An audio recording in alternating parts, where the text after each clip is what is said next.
Hi there, my name's Tom, and today we're talking about making a campfire with, things that you can keep in a small emergency kit in your emergency bag for, when there's a grid failure or, post flooding or any other type of emergency. You might need to make yourself a fire. You could use this information to light the charcoal for your grill. You can use it to light a fire in your fireplace. However, I want to remind you that you shouldn't be using this indoors unless you're using it inside of a fireplace that gets inspected and cleaned annually. Now, I've got different materials here. Last thing I want to say is you should have a fire extinguisher there, and you should practice this in a safe place outdoors, preferably when you do not have a no burn order in effect. We're just going over Tinder today because I don't want this video to last forever. You can make an Altoids little fire starter kit if you like. There's nothing wrong with that. Inside here are the things that you'll see there. I've got cotton balls that have, paraffin wax, candle wax on them. Unscented, for the love of God, please. Roll of duct tape. There's my ferro rod, which for the most part is what we'll be using. There's a natural fiber twine that I can pull apart and make tinder out of. There's an old lantern wick with a scorched end that I can ignite that using the ferro rod to make a sort of continuously burning candle that I could touch to tinder and kindling. And aside from that, you shouldn't always have to do things the hard way, but it's good to practice. Having a Bic lighter in your emergency bag, whether it's for floods or hurricane, running away, earthquakes, whatever. Bic lighter with more duct tape. Spare matches in a waterproof container. They should be the type of matches you can strike on anything. And that container should be textured to help you strike those matches.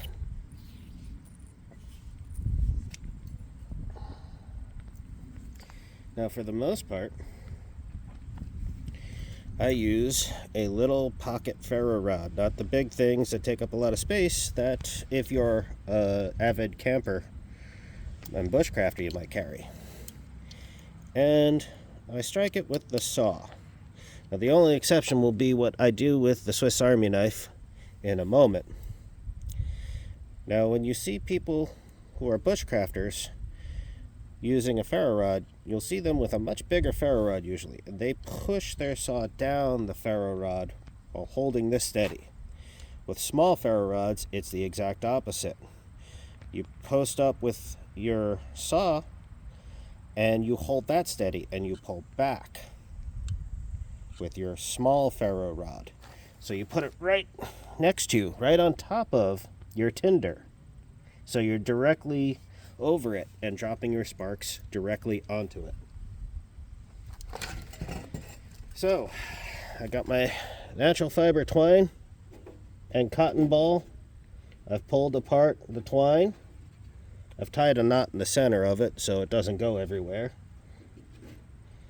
And my goal now is to get that cotton ball lit using that twine.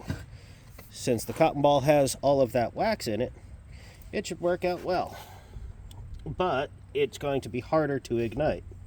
The twine will ignite easy, but it burns quickly. The wax in the cotton ball will make that burn slowly.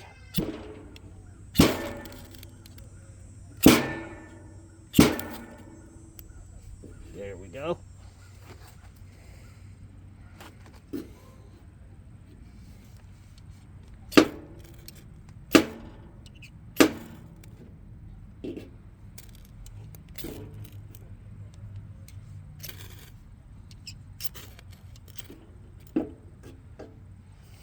Now my cotton ball It's having a hard time lighting. There might just be too much wax in it. I might have overdone it. So, I'm going to pull it apart a bit with my saw blade and get all those fibers exposed. And see if that helps.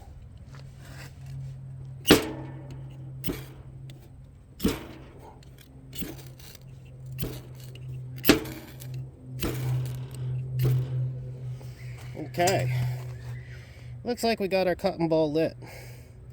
It took a lot of effort, but we got it in the end.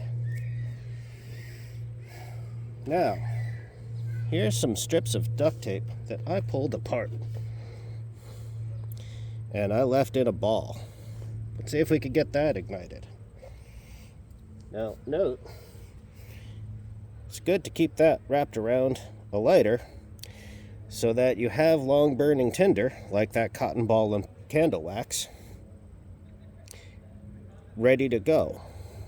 It's also a good repair material if you're using a tarp or, a cheap little pop-up tent for shelter because your house is full of nasty floodwater or something and is not, healthy or safe to live in at the moment. So there you go.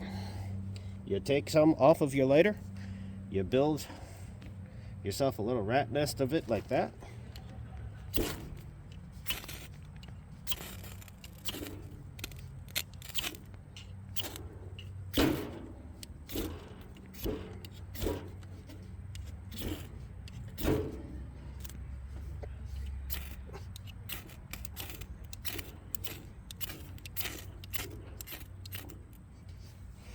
It's having a hard time lighting.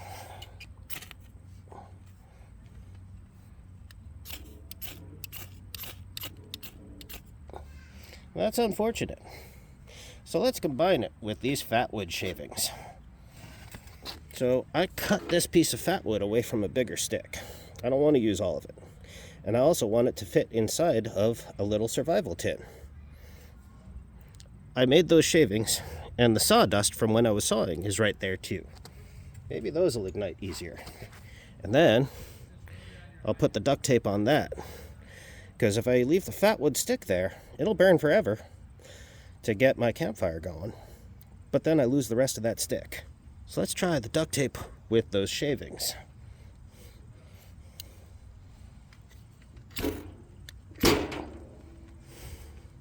So you see the fatwood ignites very easily. It is smokier than the cotton ball. Then the duct tape ignites, which is also smokier than the cotton ball. But now you see it's really going. It's going good. And I like that. Now I'm going to put my Leatherman away. And we're going to start it with the Swiss Army knife. You can have both types of multi-tools in your emergency kit. No one will badmouth you for it.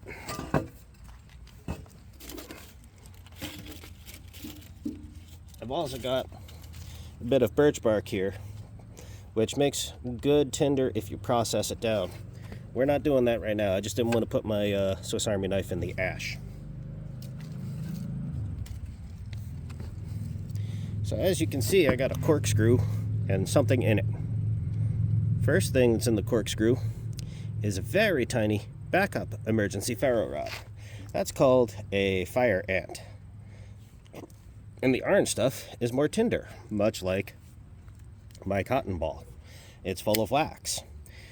The benefit to having tinder that's full of wax besides long burning, like a wick, is that it can't get wet in the rain. But again, can make it a little bit of a pain in the butt to ignite. So I peel that back, and I'm pretty sure this is essentially just cotton ball with orange wax. I'm going to pull out the saw on my Swiss Army knife and try using that to expose those fibers.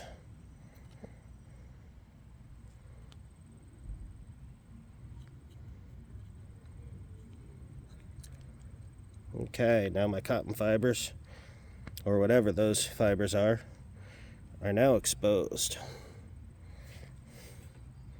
I'm going to put it down there, and I'm going to use the saw on my Swiss Army knife. Now, there, along with the fire ant that goes with the Swiss Army knife. Now, there's a downside to this. This saw is not locking. So to brace up on it, you kind of have to have your thumb touching the sharp, pointy bits of the saw, which is not ideal. But any port in a storm, I guess.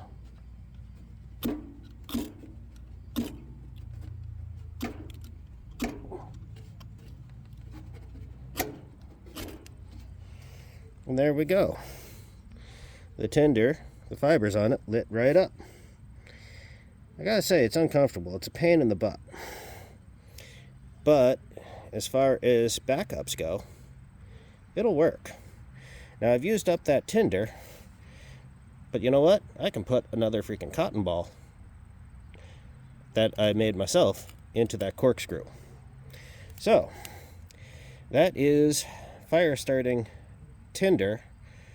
Let me know what you think in the comments. Like, share, subscribe, and have a great day.